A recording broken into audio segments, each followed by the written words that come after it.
Silakan. Assalamualaikum warahmatullahi wabarakatuh.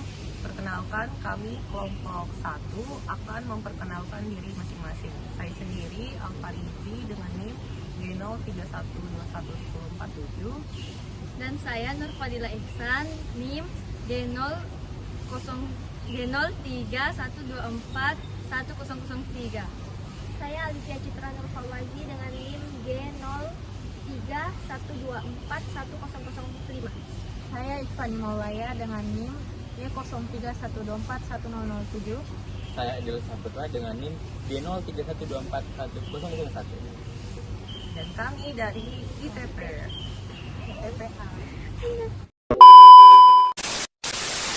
Oke, pada kali ini kami akan membahas faktor penyebab kerusakan bahan pangan, lebih spesifiknya yaitu pertumbuhan dan aktivitas mikroba. Apa sih itu bakteri? Bakteri adalah mikroorganisme uniseluler yang tidak memiliki inti sel yang terbungkus membran. Mereka memiliki berbagai bentuk seperti bulat, batang, atau spiral, dan dapat ditemukan di hampir semua lingkungan, termasuk tanah, air, dan di dalam tubuh makhluk hidup. Bakteri memainkan peran penting dalam ekosistem, baik sebagai pengurai, penghasil energi, maupun patogen. Tahapan pertumbuhan bakteri pada bahan pangan biasanya dibagi menjadi 4 fase utama. Yang pertama, fase lak. Pada fase ini, bakteri belum langsung berkembang biak secara cepat karena mereka sedang beradaptasi dengan kondisi lingkungan seperti suhu, pH, dan ketersediaan nutrisi sehingga pertumbuhannya belum signifikan. Fase kedua yaitu logaritmik. Dalam fase ini, setelah bakteri beradaptasi, mereka mulai berkembang biak dengan cepat. Artinya, jumlah bakteri mengandalkan diri dalam waktu yang singkat. Fase ini ditandai dengan pertumbuhan yang pesat karena kondisi lingkungan mendukung.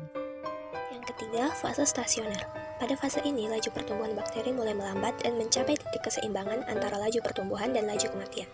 Faktor-faktor seperti kekurangan nutrisi, akumulasi produk sampingan, dan perubahan kondisi lingkungan menyebabkan pertumbuhan melambat. Keempat, fase kematian atau logaritmik negatif. Jika kondisi lingkungan semakin memburuk atau jika nutrisi habis, bakteri mulai mengalami kematian dengan laju yang meningkat.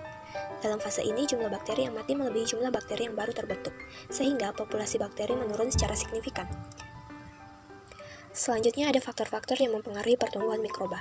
Faktor-faktor ini dapat dibedakan menjadi faktor fisik dan kimia. Yang pertama, faktor fisik. Contohnya suhu. Bakteri berdasarkan suhu optimum bagi pertumbuhannya dapat dibedakan menjadi sikrofil, yaitu -5 sampai 15 derajat Celcius, mesofil 25 sampai 45 derajat Celcius, dan termofil 45 sampai 70 derajat Celcius. Jika bakteri terpapar pada suhu di bawah optimumnya, maka umumnya pertumbuhannya menjadi terhambat karena proses metabolisme bakteri cenderung menjadi lambat. Sedangkan jika bakteri terpapar pada suhu di atas optimumnya, terlebih pada suhu yang tinggi, maka bakteri mengalami kematian karena terjadi kerusakan pada sel dan membran selnya. Selain suhu, faktor-faktor fisik lainnya yang dapat mempengaruhi pertumbuhan bakteri yakini pH dan oksigen. Bakteri berdasarkan pH optimumnya bagi pertumbuhannya dapat dibedakan menjadi asidofil, neutrofil, dan alkalofil. Bakteri sendiri tidak dapat hidup secara optimal pada kondisi asam maupun basa yang berlebih. Hal ini karena ketika bakteri berada dalam salah satu kondisi tersebut, maka bakteri tidak dapat mempertahankan keadaan homeostasis. Ketika bakteri tidak dapat mempertahankan keadaan ini, maka bakteri juga tidak dapat mengatur banyaknya zat yang masuk dari lingkungan menuju sel. Hal ini dapat menyebabkan porin mengalami penyumbatan, hingga pada titik tertentu membran sel bakteri sendiri akan pecah dan menyebabkan bakteri mengalami kematian. Selanjutnya, bakteri berdasarkan kebutuhan oksigennya bagi pertumbuhannya dapat dibedakan menjadi aerob obligat, anaerob obligat, dan fakultatif, serta mikroaerofilik. Bakteri sendiri secara umum membutuhkan oksigen agar dapat mengubahnya menjadi energi sehingga dapat digunakan untuk proses metabolisme. Namun sebagian bakteri tidak membutuhkan atau hanya membutuhkan sedikit oksigen. Hal ini karena beberapa bakteri tidak dapat mengatasi produk sampingan seperti hidrogen peroksida yang dihasilkan dalam kondisi yang mengandung oksigen. Keberadaan senyawa tersebut dapat mengoksidasi dan merusak sel sehingga bakteri sendiri akan mengalami kematian. Tekanan osmotik. Bakteri umumnya dapat tumbuh secara optimal dalam lingkungan yang isotonik. Jika bakteri berada dalam kondisi hipotonik, maka zat yang berada dalam lingkungan bergerak memasuki sel yang dapat menyebabkan pembengkakan. Bakteri dalam titik tertentu dapat mengalami kematian karena pembengkakan yang berlebih menyebabkan pecahnya sel bakteri. Sedangkan, jika bakteri berada dalam kondisi yang hipertonik, maka zat yang berada dalam sel bergerak menuju lingkungan. Bakteri dalam titik tertentu dapat mengalami kematian karena terjadi pengerutan sel atau isi-isi sel menjadi terkeluar. Selanjutnya, faktor ekonomi, yaitu nutrisi. Kebutuhan nutrisi bagi bakteri dapat dibedakan menjadi makro dan mikronutrien. Makronutrien seperti karbon, oksigen, nitrogen, dan hidrogen dibutuhkan untuk membentuk sel bakteri. Sementara mikronutrien yang dikenal sebagai trace element atau mineral seperti besi, seng, dan mangan dibutuhkan agar dapat mendukung aktivitas pertumbuhan, misalnya mendukung proses metabolisme. Selain itu, trace element dibutuhkan juga sebagai kofaktor untuk enzim. Nah, selanjutnya adalah contoh kasus aktivitas bakteri.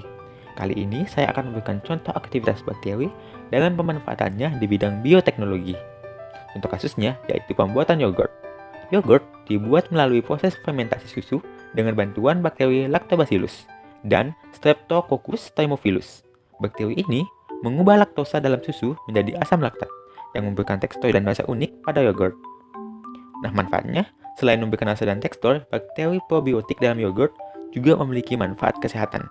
Mereka dapat membantu menjaga keseimbangan mikrobiota usus, meningkatkan sistem kekebalan tubuh, dan mengurangi gejala penyakit pencernaan. Selain bermanfaat dalam beberapa bidang, ternyata bakteri juga dapat melakukan kerusakan. Contohnya, yaitu menyebabkan penyakit. Contoh penyakit yang disebabkan oleh bakteri adalah diare. Diare dapat disebabkan oleh beberapa jenis bakteri, termasuk Campylobacter, Salmonella, Shigella, dan E. coli. Gejala diare meliputi buang air besar yang cair, kram perut, kembung, dan dehidrasi. Diare dapat menyebabkan kehilangan cairan tubuh yang signifikan, sehingga perlu diatasi dengan cepat untuk mencegah dehidrasi. Bakteri ini biasanya masuk ke dalam tubuh melalui makanan atau minuman yang terkontaminasi. Makanan yang paling umum menyebabkan diare adalah daging mentah, sayuran yang tidak dimasak dengan baik, dan air yang terkontaminasi. Selain dua contoh kasus aktivitas bakteri tersebut, masih banyak lagi hal yang bisa dilakukan oleh bakteri. Contohnya, penguraian sampah organik, nitrogenasi, pembentukan asam, bioremediasi, sintesis antibiotik, proses denitrifikasi, proses metanogenesis, pembuatan vitamin, pencernaan selulosa, pengendalian hama, dan masih banyak lagi.